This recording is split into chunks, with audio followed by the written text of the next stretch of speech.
So I want to register as a donor. So I'm just going to click on register as a donor. And as you can see here, it says donor registration. So I'm going to register as a donor here.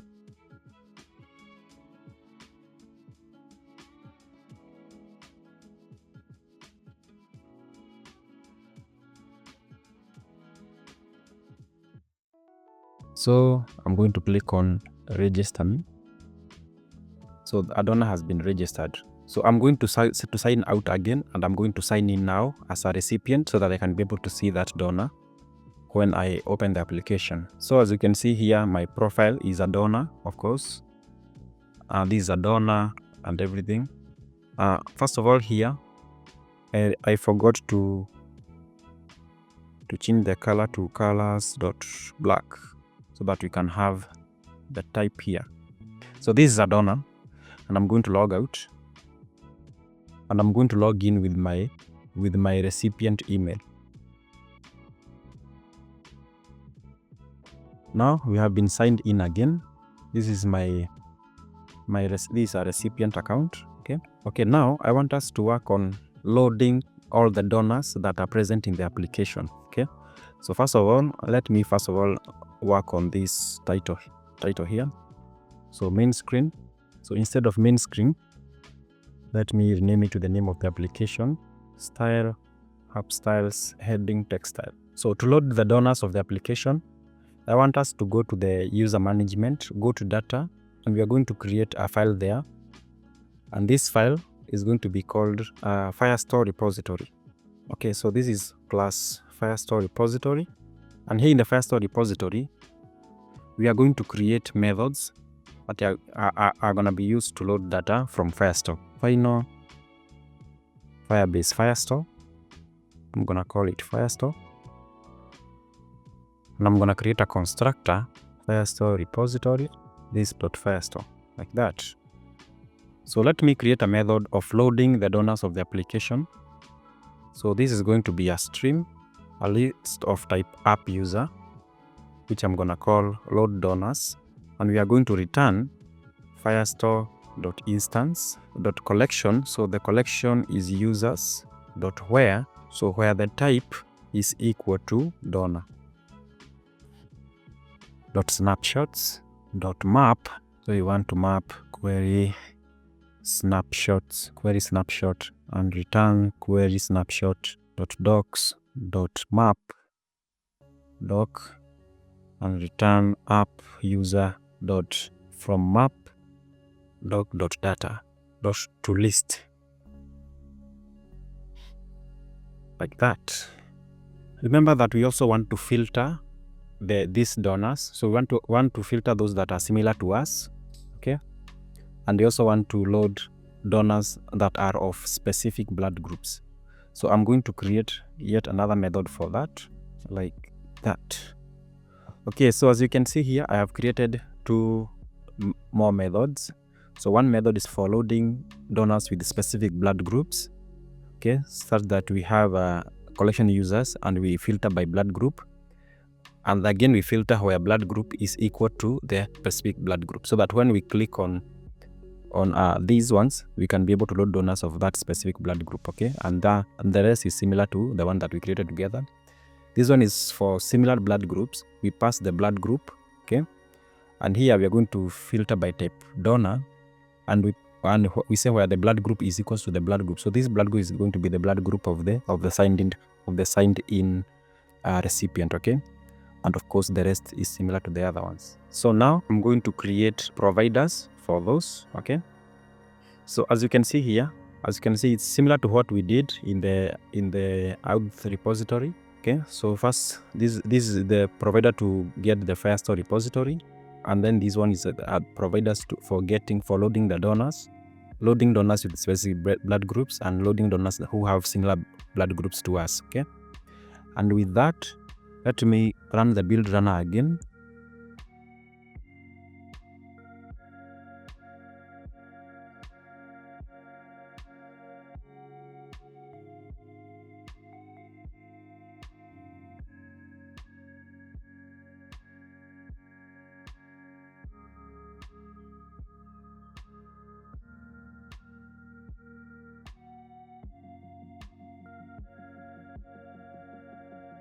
So let me refactor this to use the variable Firestore,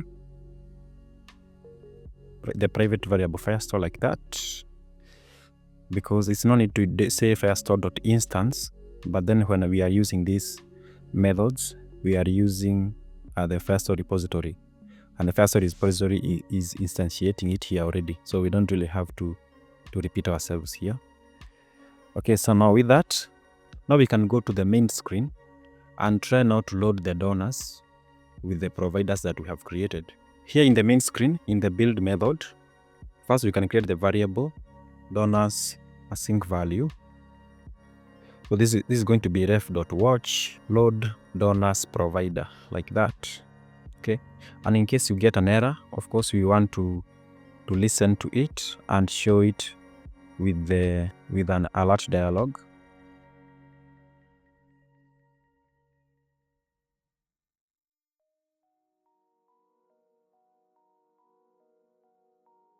So inside the body here, you can pass a column with children, and we want to have some space around this column. So I'm going to add a padding with an engine set.all of 8. And since we want to display the donors in a list view builder, we have to use an expanded widget here. So expanded, so the child is an async value widget, and this is of type list of app user. The value is donors async value, and the data is now the list of donors. And now here we are going to return. So if the donors dot is empty, so if that list is empty, we are going to return a center widget with a child of text that says no donors yet. Else we are going to return our list view dot builder, then item count donors dot length, item builder context. So here we can return a user item. So we are going to create a user item here, which is gonna take an app user, and the app user that we're gonna take is the donor at the current index. Because remember, donors are app users as well. This is donors at the current index, like that. So we are going to return this. I'm going to create a widget. So inside the widgets, I'm going to create another widget called user item. So this user item is a consumer widget. So this takes an app user. So final app user, and ensure that you pass that.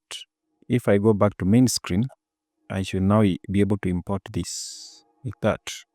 I can remove that like that. I can go to user item, and now here I want to display the details of that donor here. So here we're going to return a card, and a card, the child is a list type.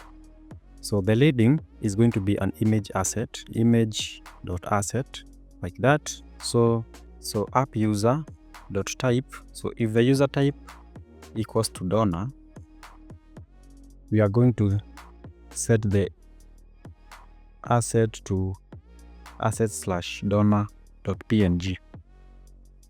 Else assets.recipient.png, like that. As you can see already, since it's a donor, we already get that. We're going to give it a height of size config. Here we can have size config.init. We are going to set size config.get proportionate height, and give it a height of 100 and give it a width of 100 as well, like that. We can have a title. So the title is going to be a column with children. So the first head is going to be a text. So app user dot type dot uppercase to uppercase with a style of app styles normal text style, like that. Dot copy with colors dot black. So we can have yet another text. This time this text should say the name of this donor, which I'm gonna pass to be app user dot name. We are gonna set an overflow of ellipsis, text overflow dot ellipsis. If I save, you can see now the name appears, the name of that donor. We can have yet another text. This time is gonna be the email of this donor. Okay, and let me change here to email. We can have another one for phone number, username.phone, like that, and we can have the final one for blood group. So name.blood group, like that. So finally we can have a trailing. So for trailing, we are going to create a button, elevated button, which is going to have an on pressed. At the moment, you are just going to have an empty function. Our chat is going to be a text, which for now is gonna say email, like that. And this button is gonna have a style. So elevated button style from, and give it a background color of app colors of app styles dot main color. So I can move this chat at the end like that. So this text, I'm gonna give it a style of app styles dot normal text style, like that. Great. Now since we have that, we can load all the donors here, which is nice.